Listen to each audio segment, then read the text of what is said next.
The weight of a final promise. The hospital room smelled of antiseptic and fading roses. Nora Malik sat beside her father's bed, holding his weathered hand as the machines beeped their steady mechanical rhythm. At 68, Ibrahim Malik had fought his illness with the same quiet dignity he'd brought to everything in life. But now even his legendary strength was fading. "Nora, my darling girl," he whispered, his voice barely audible above the hum of medical equipment. "Come closer." She leaned in, fighting back tears. As a physical therapist, she'd helped countless patients through their darkest moments, but nothing had prepared her for watching her own father slip away. "There's something I need you to do," Ibrahim said, his eyes suddenly urgent despite their weariness. "A promise I need you to make." Nora squeezed his hand gently. "Anything, Papa. You know that." Her father's gaze drifted to the window where rain streaked down the glass like tears. 38 years ago, during the monsoon floods in Lahore, I was trapped in a collapsed building. A rescue worker named Hassan Farouk pulled me from the rubble when everyone else had given up. He saved my life when I had a wife and baby daughter waiting for me at home. That daughter was you. Nora's throat tightened. Her father had mentioned this story only once before, years ago. Hassan became my closest friend, Ibrahim continued, his breathing labored. We stayed in touch all these years. But 6 months ago, tragedy struck his family. His son, Yasir, a brilliant architect and doctor, lost his wife and 2 children in a house fire. Hassan called me, broken, saying Yasir survived but wished he hadn't. He's given up on life completely. A tear rolled down Ibrahim's cheek. Hassan died of a heart attack 3 weeks ago, and I couldn't even attend his funeral because of this damned illness. His last message to me said Yasir had checked into some rehabilitation center in the northern mountains and refuses to speak to anyone. Nora felt the weight of what was coming before her father spoke the words. "Find him? Nora. Help him the way you've helped so many others. Hassan saved me so I could watch you grow up, meet your mother's eyes in yours every day, walk you down the aisle someday. I owe him a debt that transcends death. His son needs someone to remind him that life, even in its darkest hour, is still worth living. Papa, I don't even know if he'll accept help from a stranger." Nora said softly. Ibrahim's grip tightened with surprising strength. "You have your mother's gentle spirit and my stubborn hope. If anyone can reach him, it's you. Promise me, Nora. Promise me you'll try." Looking into her father's fading eyes, Nora saw not just a dying man's wish, but a legacy of gratitude and honor that had shaped her entire existence. She thought of all the years she'd had with him, the laughter, the lessons, the love, all made possible because Hassan Farouk had refused to give up on a rescue everyone else deemed hopeless. "I promise, Papa," she whispered. "I'll find him. I'll help him." Ibrahim smiled, a peaceful expression settling over his features. "You were always my greatest achievement, my love. Now you'll be Hassan's final gift to his son, even if neither of you knows it yet." 3 days later, Ibrahim Malik passed away peacefully in his sleep. At his funeral, Nora stood surrounded by the dozens of lives her father had touched. But her mind was already turning north, toward the mountains, toward a man drowning in grief, who had no idea someone was coming to throw him a lifeline. The promise had been made. Now came the hardest part, keeping it. The weight of a final promise. The hospital room smelled of antiseptic and fading roses. Nora Malik sat beside her father's bed, holding his weathered hand as the machines beeped their steady mechanical rhythm. At 68, Ibrahim Malik had fought his illness with the same quiet dignity he'd brought to everything in life. But now even his legendary strength was fading. "Nora, my darling girl," he whispered, his voice barely audible above the hum of medical equipment. "Come closer."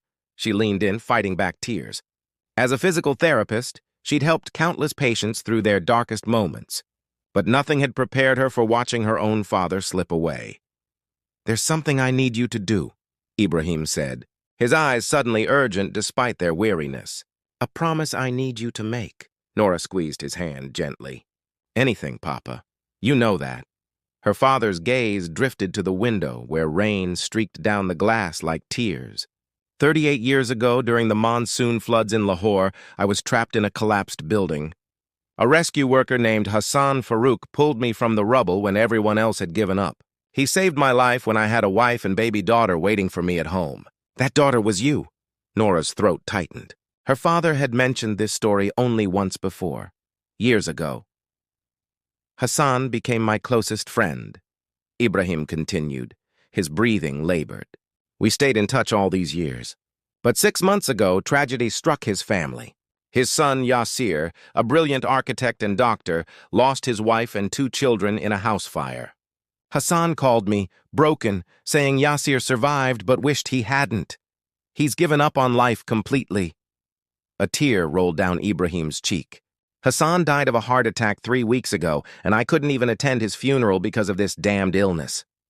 His last message to me said Yasir had checked into some rehabilitation center in the northern mountains and refuses to speak to anyone. Nora felt the weight of what was coming before her father spoke the words. Find him? Nora. Help him the way you've helped so many others. Hassan saved me so I could watch you grow up, meet your mother's eyes in yours every day, walk you down the aisle someday. I owe him a debt that transcends death.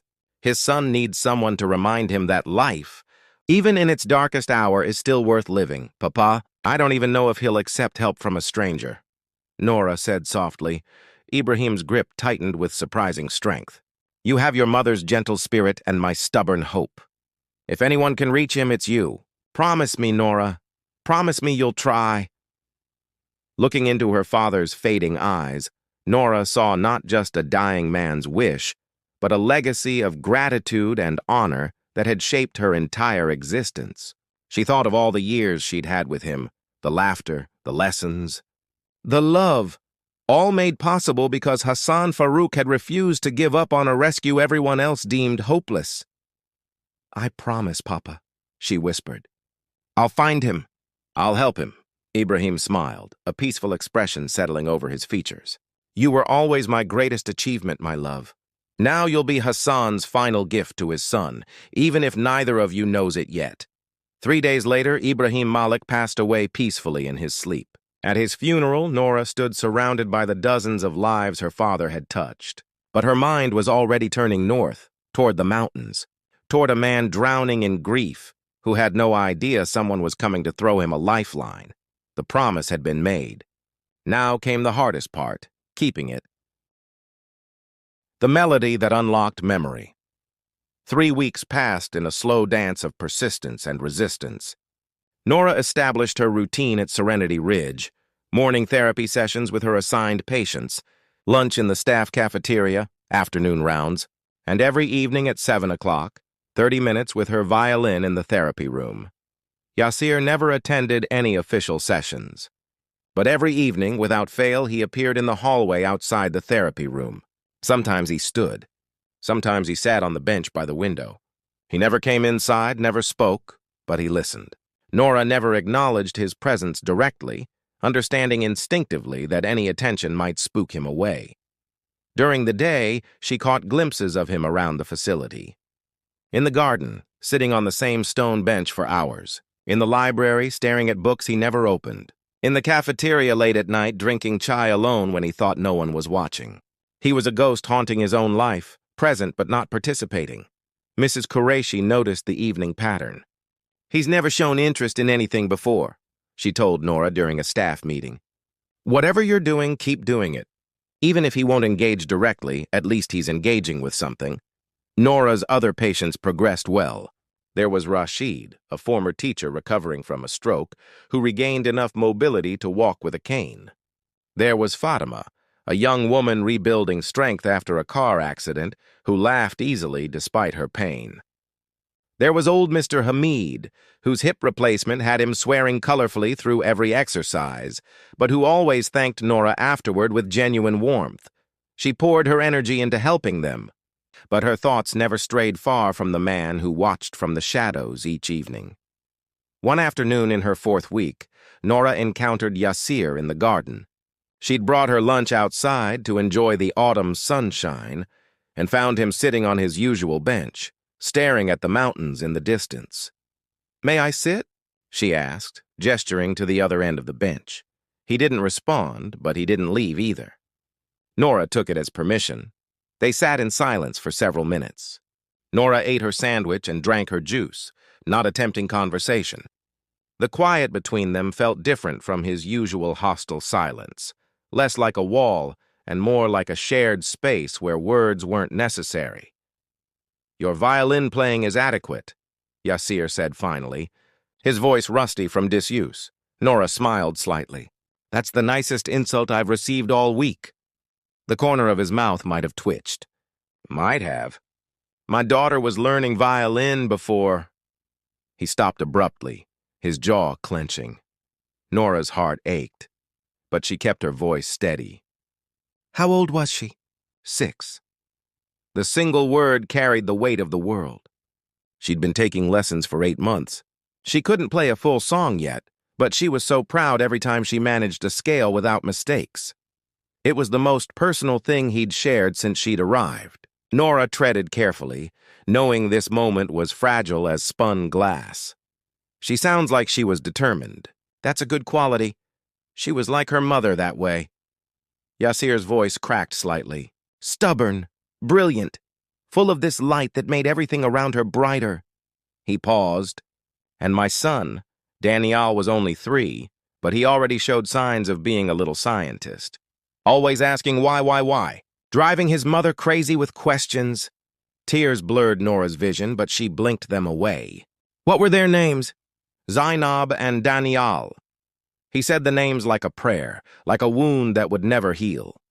"And my wife was Mariam, Dr. Mariam Farouk. She was a pediatric cardiologist. She saved children's lives every day, and I couldn't save hers when it mattered most." "You tried," Nora said softly. "The reports said you went back into the burning house 3 times before the structure collapsed."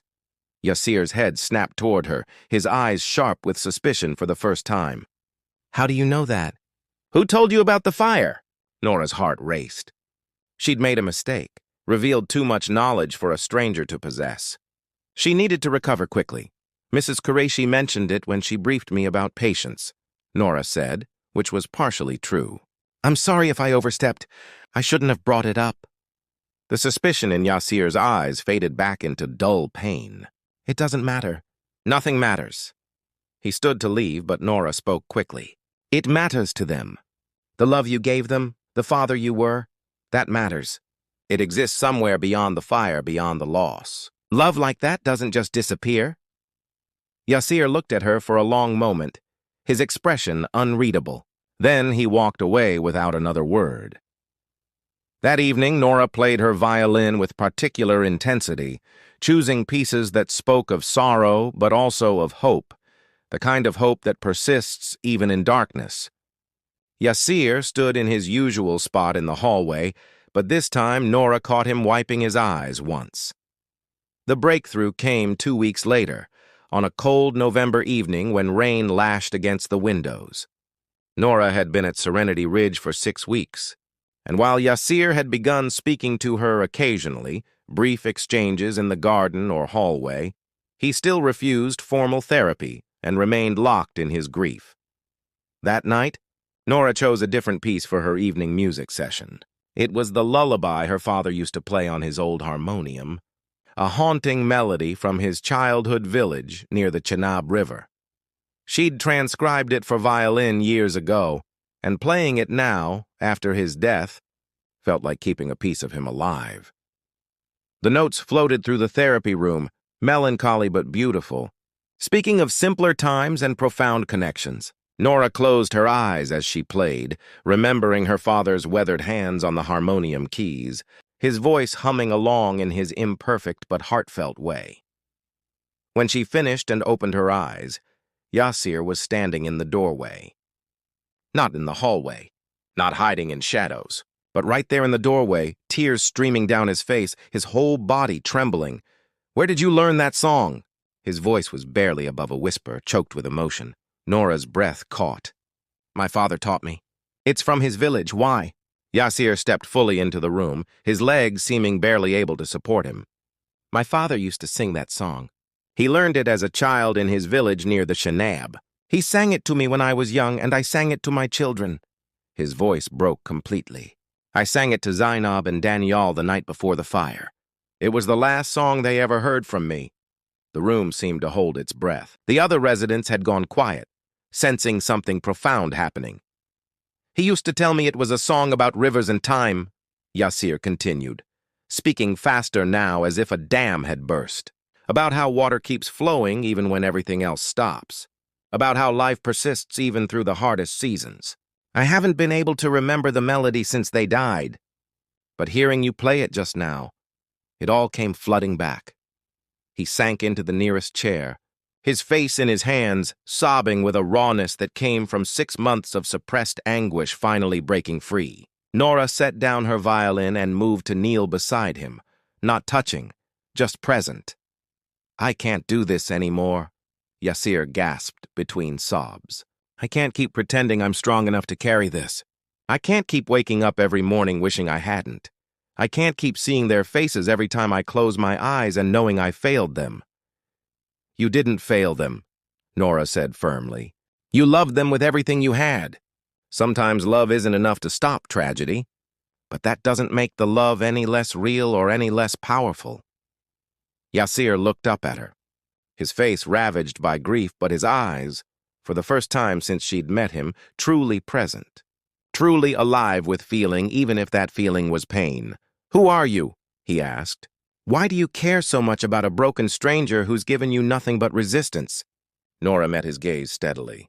"I'm someone who believes that no one is too broken to be helped. And you're not a stranger. You're a human being in pain, and that's all the reason I need to care." For several long minutes, they stayed like that.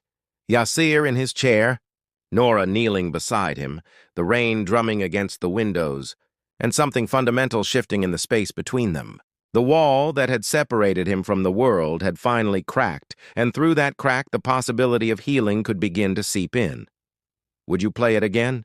Yasir asked quietly. "The song?" Nora nodded and returned to her violin. As she played, Yasir closed his eyes and, for the first time in 6 months, began to hum along, tentative at first, then stronger.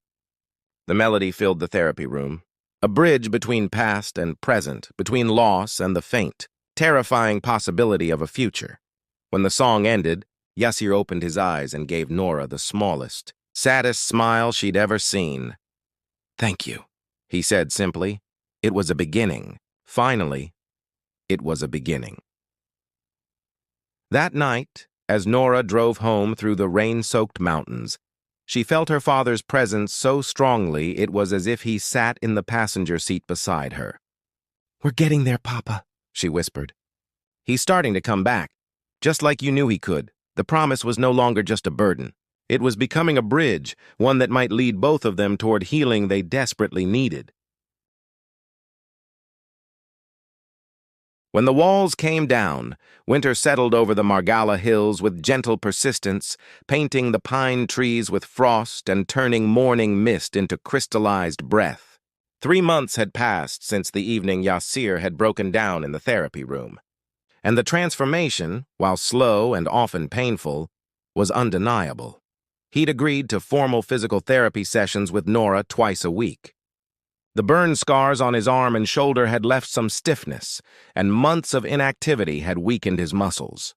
But more than physical rehabilitation, these sessions became a space where Yasir slowly learned to exist in the present moment rather than being trapped in the past. 5 more repetitions, Nora encouraged as Yasir worked with resistance bands, rebuilding strength in his left shoulder. "You're doing remarkably well. When you started, you couldn't lift your arm above shoulder height.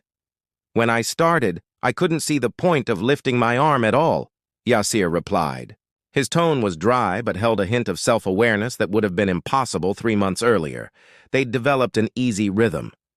Yasir still had dark days when the grief overwhelmed him, when he retreated into himself and Nora had to coax him gently back toward engagement with life. But increasingly, there were good days. Days when he smiled at something another resident said, or when he helped Mr. Hamid with a difficult exercise, or when he sat in the garden sketching architectural designs in a notebook Nora had quietly left in his room. The sketching had started in January. Nora had noticed Yasir staring at the facility's buildings one afternoon, and she'd casually mentioned that she'd read about his architectural work, his award-winning designs for sustainable housing projects, his innovative hospital complex in Karachi that had revolutionized patient care spaces. That was another lifetime, Yasir had said dismissively. Was it? Or is it just waiting for you to pick it back up? He'd scoffed at the time, but 2 days later, she'd seen him with the notebook, pencil moving tentatively across the page. The sketches started simple, basic structural elements, building facades. But as weeks passed, they grew more complex, more imaginative. Nora had looked over his shoulder once and been struck by the beauty of what he was creating. A children's hospital designed to feel like a garden, with courtyards and natural light and spaces that would comfort rather than intimidate young patients. It's for them, Yasir had explained quietly when she'd asked about the design. I can't bring back my children or all the patients Mariam might have saved, but maybe I can create spaces that help other children heal. Maybe that's something. It was the first time Nora had heard him speak about a future purpose, and she'd had to turn away to hide her tears. Their relationship evolved beyond therapist and patient into something resembling friendship. They took walks together around the facility grounds, Yasir's physical stamina increasing with each week. They played chess in the common room, where Yasir's brilliant mind reasserted itself as he won game after game while giving Nora tips on strategy. They shared meals occasionally, conversations ranging from architecture to music to books to the small, mundane details of daily life that build intimacy between people. Nora was careful never to discuss her own father's death in detail, maintaining the fiction that she'd simply been drawn to rehabilitation work. But she spoke of him sometimes, his kindness, his principles, his belief in helping others. Yasir listened with an intensity that suggested he understood loss from the inside. Your father sounds like he was an exceptional man, Yasir said during one of their walks in late February. The mountains were just beginning to show hints of spring, small flowers pushing through the last of the snow. He was. He taught me that our actions ripple out in ways we can't always see. That helping one person can change not just their life, but the lives of everyone they touch afterward. Do you think it's possible? Yasir asked, stopping to look at her directly. To build something meaningful after loss this profound? Or are we just pretending, going through motions to convince ourselves life matters when really we're just killing time until we die? It was the kind of raw, honest question they'd grown comfortable asking each other. Nora considered her answer carefully. I think meaning isn't something we find. It's something we create. Every day we wake up and choose to engage with life, to help someone, to create something, to connect with another person. That's us actively building meaning. The loss doesn't go away, but we can build something alongside it, something that honors who we loved by showing that their love changed us in ways that persist. Yasir was quiet for a long moment, his eyes distant. Mariam used to say something similar. She'd come home from the hospital exhausted from losing a patient, and she'd say, I can't save them all, but I can show up tomorrow and save the ones I can. I used to think that was just optimism. Now I think maybe it was courage. Both, Nora said softly. It was both. As winter gave way to spring, Yasir became increasingly involved in the facility's community. He started attending group therapy sessions, initially as an observer, but gradually contributing his own insights. His perspective, that of someone who'd been in the deepest pit of despair and was slowly climbing out, resonated with other residents, struggling with their own challenges. He began volunteering to help other patients with their physical therapy exercises, his medical knowledge and natural empathy making him an effective informal counselor. Mrs. Qureshi remarked to Nora that Yasir was becoming an asset to the facility, that his presence was helping others in ways the professional staff couldn't quite replicate. People who've never been to the bottom can't really guide others out of it, Mrs. Qureshi observed. But someone who's been there and is finding their way back? That's powerful. Nora watched Yasir's transformation with a mixture of professional satisfaction and something else, something deeper and more personal that she was hesitant to name. She found herself looking forward to their sessions with an eagerness that went beyond therapeutic duty. She noticed details about him, the way he ran his hand through his hair when he was concentrating, The rare but devastating smile that appeared when something genuinely amused him. The gentleness with which he treated elderly residents who moved slowly or needed extra help. She was falling in love with him. The realization hit her one afternoon in late March as she watched him patiently explain an exercise to Fatima, who was having a difficult pain day. The tenderness in his voice, the care in his movements, the essential goodness that had survived all his trauma. It called to something fundamental in Nora's own heart. It terrified her.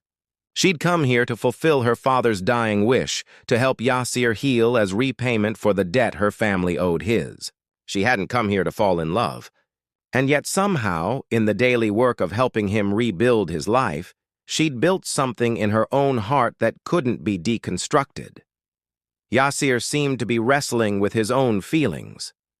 She caught him watching her sometimes with an expression she couldn't quite read, something tender and troubled and yearning all at once. He found small excuses to be near her, needing help with an exercise he could easily do alone, asking her opinion on his architectural sketches, bringing her chai during her afternoon break because he'd noticed she always looked tired at that hour.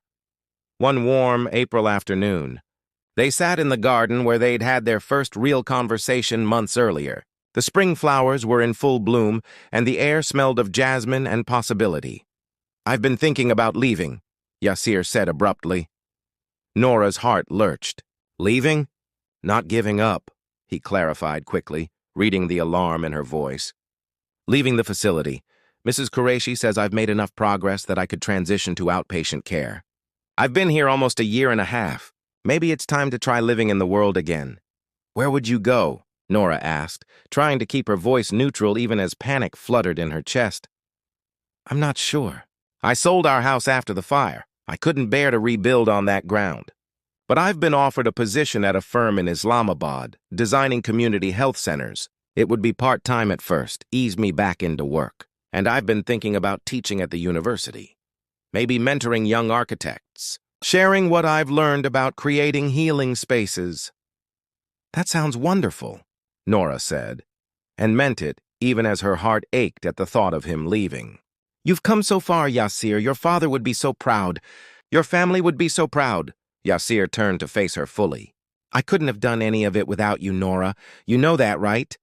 When I first came here, I was already dead in every way that mattered. You brought me back to life. You and your ridiculous persistence and your violin and your refusal to let me disappear into my grief. I just created the space," Nora said, her throat tight.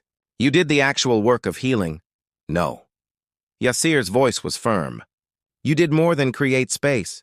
You gave me a reason to try. Every day I wanted to give up, I'd think about disappointing you, and somehow that was worse than disappointing myself. You made me want to be worth saving."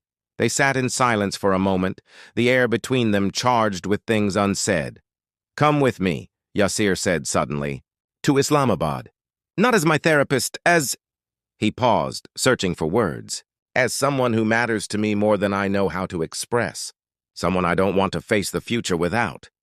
Nora's breath caught. The debt that became destiny.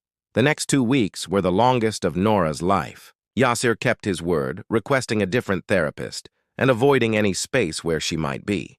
She caught glimpses of him around the facility, in the garden early in the morning when he thought no one would see him, in the library late at night, in the cafeteria during off hours. Each time, the distance between them felt like a physical wound. Mrs. Qureshi called Nora into her office on a Tuesday afternoon in late April. The director's expression was concerned, but not unkind. "Yasir explained the situation to me," Mrs. Qureshi said gently. "Not in detail, but enough for me to understand that there's a complicated personal connection between you two. He's asked to accelerate his discharge process. He wants to leave by the end of the week." Nora's heart sank. "Is he ready for that?" "Professionally, yes. He's made remarkable progress. Personally," Mrs. Qureshi tilted her head thoughtfully, "I think he's running from something that scares him more than his grief did. But that's not my call to make. He's an adult and he's stable enough to live independently." "I never meant to hurt him," Nora whispered. "I know, dear, and I suspect he knows that too, underneath the shock and confusion. Give him time. Sometimes people need space to realize what they're about to lose. But time, Nora feared, might be the one thing they didn't have. She threw herself into work with her other patients, trying to find purpose in helping Rashid perfect his walking stride, in celebrating Fatima's return to full mobility, in coaxing Mr. Hamid through his final round of rehabilitation before his own discharge. But her heart wasn't fully in it. Part of her remained in that garden, watching Yasir walk away.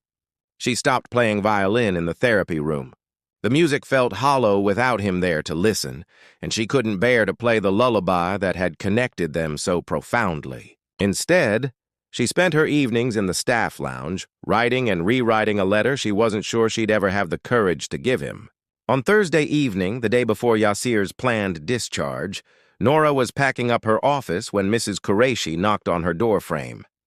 "You have a visitor in the garden," the director said with a knowing smile. "He specifically asked for you." Nora's pulse quickened. She made her way through the facility's corridors and out to the garden, where the evening light painted everything in gold. Yasir stood by their bench, it had become their bench in her mind, holding something wrapped in cloth.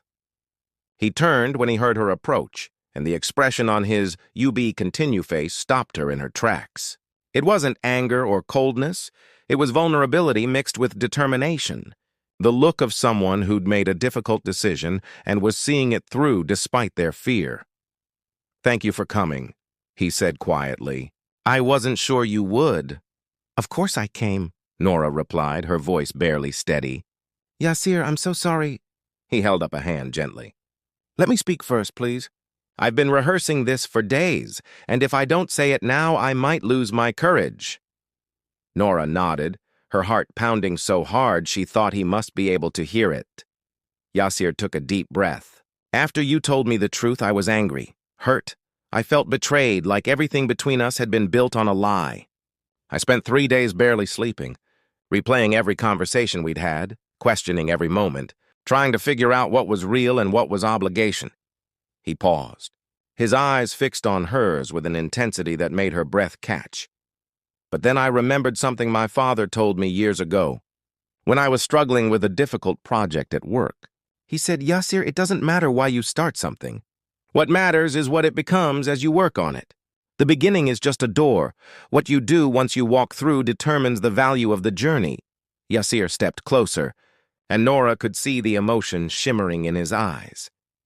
"You came here because of a promise. A sacred promise to a dying father who wanted to repay a debt of life itself. There's no shame in that, Nora. That's not obligation. That's honor. That's love expressed through action. Your father saved others his whole life because mine saved him. And you came to save me because that's the legacy he gave you." A tear rolled down Nora's cheek. "But I should have told you from the beginning." "Maybe," Yasir agreed.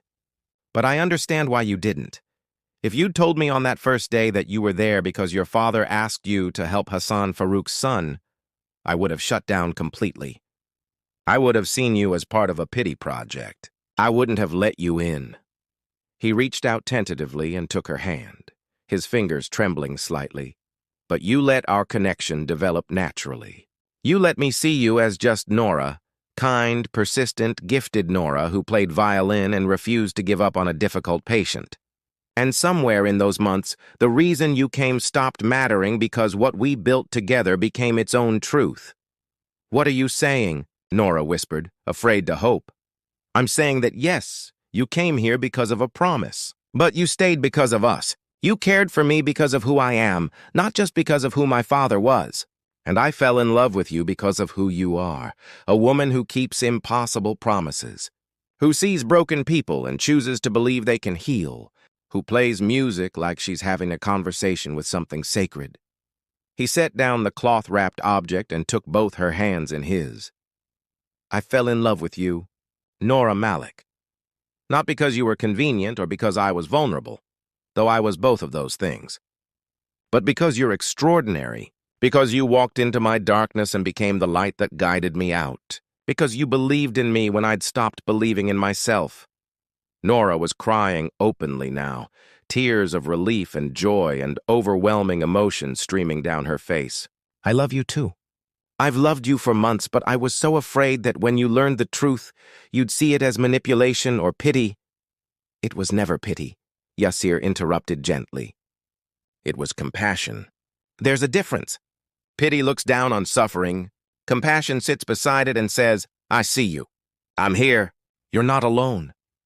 You gave me the second kind. He picked up the cloth-wrapped object and carefully unwrapped it. Inside was a leather portfolio, and when he opened it, Nora gasped.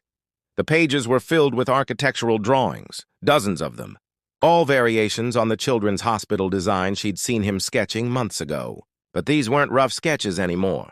They were fully realized plans, detailed and beautiful, showing a building that seemed to grow organically from the earth, with gardens and natural light and spaces designed specifically to comfort frightened children and exhausted parents. This is what you gave me back, Yasir said, his voice thick with emotion. The ability to create again, to imagine a future, to build something that might help others the way Mariam helped others. I'm calling it the Mariam and Zainab Children's Center, named for my wife and daughter, a place of healing built from love and loss. He turned to a specific page where, in careful calligraphy, he'd written a dedication, designed in gratitude to Nora Malik, who reminded me that life persists, that love endures, and that from the ashes of grief, something beautiful can still grow. Nora couldn't speak. She simply stared at the drawings through her tears, overwhelmed by the beauty of what he'd created.